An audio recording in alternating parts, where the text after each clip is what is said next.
Long after Mayor deBlasio is gone, his physical imprint will remain on neighborhoods like East New York and downtown Far Rockaway, communities where his administration has rezoned or is trying to rezone to spur redevelopment, especially new housing.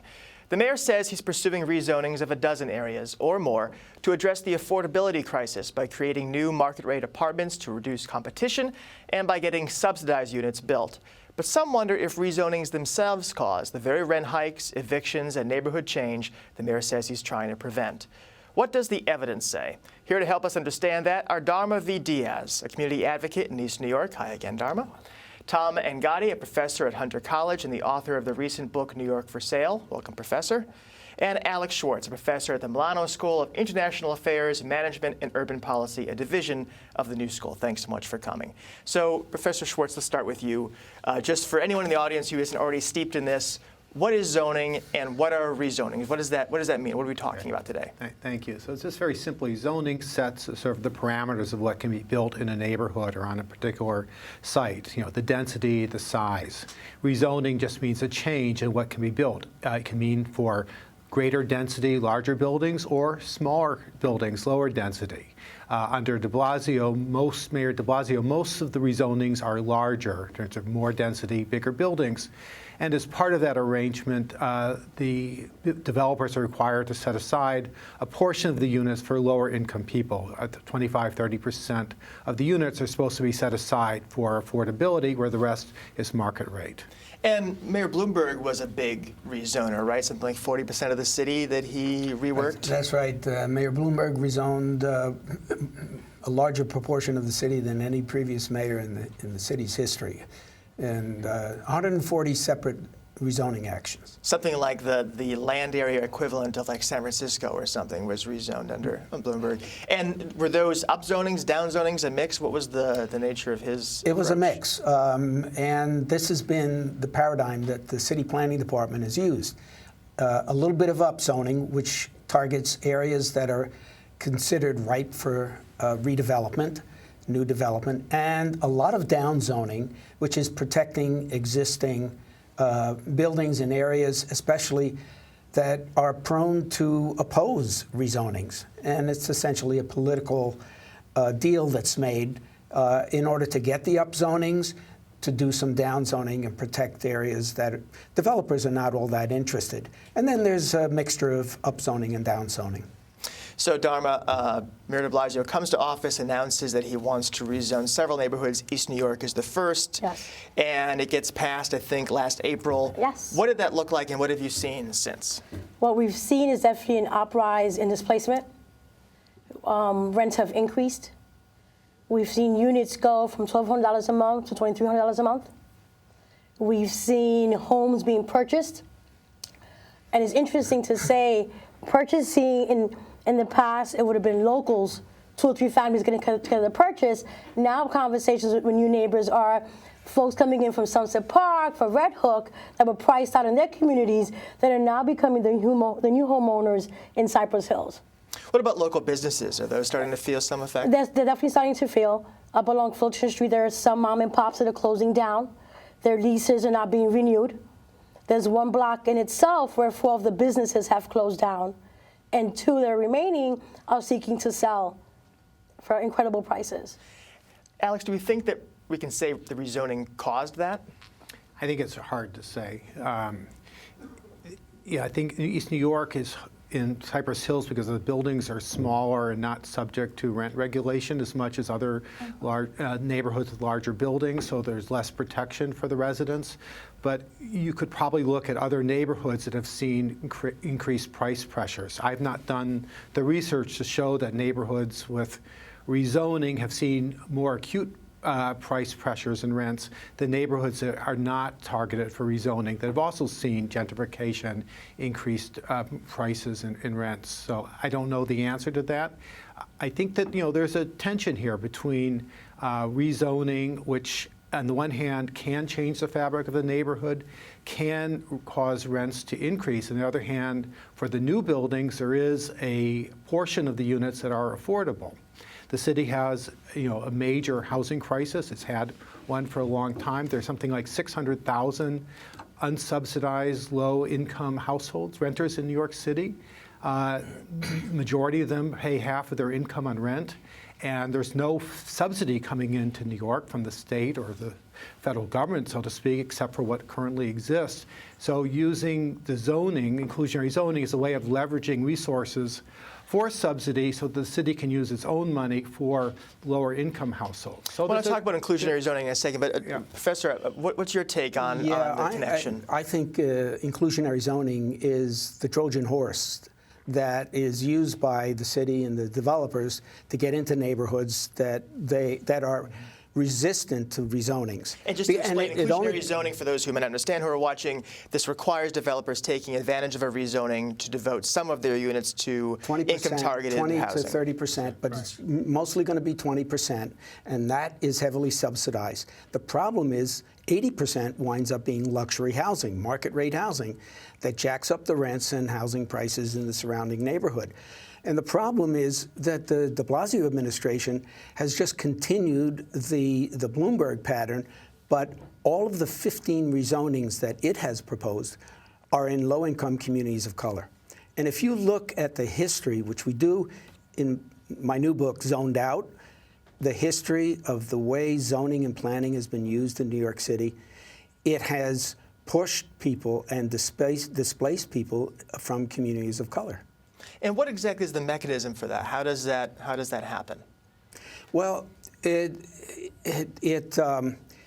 what happens is the city planning department is sensitive to the fact that there are developers moving into certain neighborhoods. And they see what they call underutilized land. What does that mean? Underutilized means that somebody can make a profit by redeveloping it, and the zoning is one of the obstacles. So they go in and they want to change the zoning. And I would say, too, that there are cases where rezoning entire neighborhoods have catastrophic effects. Williamsburg in Brooklyn is the classic example.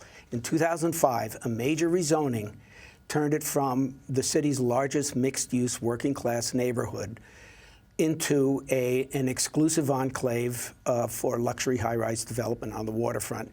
And 30% of the Latino community is gone in 10 years. We should say that among the neighborhoods that might be rezoned in coming years are two Brooklyn neighborhoods, Gowanus and Bushwick, that are kind of on the map. But Darma, what the mayor would say if he were here is that his approach is very different from Mayor Bloomberg's. He would mention mandatory inclusionary housing. Mm-hmm. He would also mention, providing lawyers for folks who are facing eviction, trying to strengthen rent regulations, other efforts that he's made. Do you see a difference, or do you see those actions on the ground in East New York? Those efforts that they're making now should have been made a long time ago. Cypress Hills, East New York has not received its fair share of resources. So thank you, Mayor deBlasio, but it's a little too late. When you have close to 3,000 families that have transitioned into shelter within the last couple of years, thank you, but okay, great. Are the efforts good? Yes. Do we need to advertise more of what's being offered to individuals so they can stay, and in their homes? Yes. So great that we have the resources, but there's poor advertisements, really poorly done. Families don't know that they do have a right.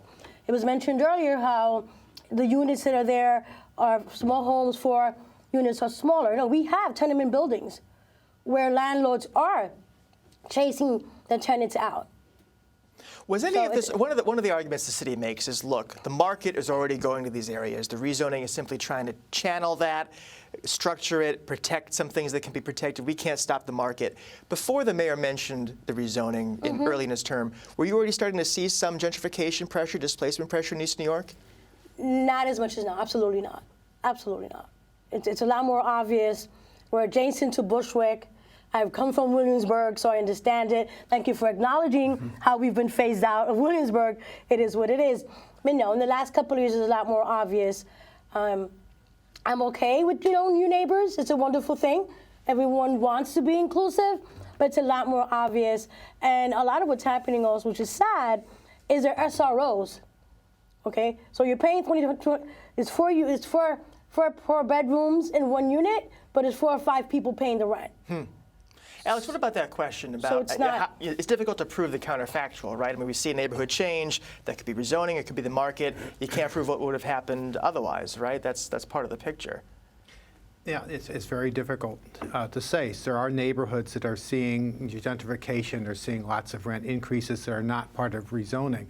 I agree that rezonings have been disproportionately located in minority, lower income neighborhoods. It doesn't have to be that way, shouldn't be that way, and I think probably it was a mistake to target East New York initially, or I would have paired it with a more white neighborhood elsewhere in the city, so it doesn't have that focus, because it really doesn't need to be just about upzoning minority neighborhoods, and that's very, I think, unfortunate in terms of setting sort of the narrative of what rezoning is about. I guess the other thing I just emphasize is the city has a huge housing crisis. There's hundreds of thousands of people who are spending half of their income on rent, who are just one step away from becoming homeless. The city is spending more money than any other city on housing assistance. Is getting no help now with the new administration, less help from HUD, from the federal government, and the state will see. There's been some money promised, but it hasn't happened yet. So the city is really on its own in terms of providing assistance for people who struggle paying the rent. And using the zoning code, affordable zoning, inclusionary zoning, is a way of leveraging, as I said before, the private sector to generate some assistance so the city can provide more support for other people with lower incomes. And if you don't have inclusionary zoning, the onus is entirely on the city's budget to provide very heavily needed housing assistance. So I think there is a place for inclusionary zoning if it's done right. So, Tom, I wonder, that's the $41 billion question, which I think is the price tag for the mayor's plan, is can you have growth? Can the city grow? Can its population grow as it's projected to without doing rezonings, or without doing rezonings in the way that he has? Because sometimes it's cast as an argument between growing and not growing. But I'm assuming you don't think it's that simple. That's a phony argument. Really, the question is, what kind of a city do we want? What's the quality of life? And how can we solve problems? And the problem is, the city planning department is a misnomer. It doesn't do any planning. It doesn't plan citywide, and it doesn't plan with neighborhoods and communities. Communities are the victims of Absolutely. whatever gets cooked up by the city planning department, and the city planning department just knows zoning. So what happens, they go into places like New York, East New York, and say, we have a rezoning for you. And then everybody yells and screams and says, well, wait a minute, we have all of these issues that have to be dealt with. And they say, oh, okay, well, we'll talk about the issues, we'll write them down, and we'll take note and all of that. No. What you have to do is work with, City Hall has to work, and deBlasio is no different than the previous mayors. City Hall has to work with neighborhoods and communities on a continuing basis to develop a long-term vision of the future that can include growth, that can also include preservation. But this constant emphasis on the necessity to grow, driving everything, is destroying the quality of life and destroying many of our neighborhoods and opening it up to speculative redevelopment that is producing more housing vacancies than existed before. So, a lot of the areas of new luxury construction, 1/3 of those buildings are vacant. Half of them are speculative properties. That's not solving the housing problem. That's only making it worse, because now you've evicted so many people, and nobody's really spent a lot of time paying attention to enforcement of the existing rent laws. That would have, we've lost more affordable housing than was created under the Bloomberg administration. Well, that's a debate that's going to play out in Bushwick, Gowanus, Jerome Avenue, and also we'll be tracking it here and also on City Limits Zone In. Thank you all for coming and laying some groundwork for us and telling us what's going on.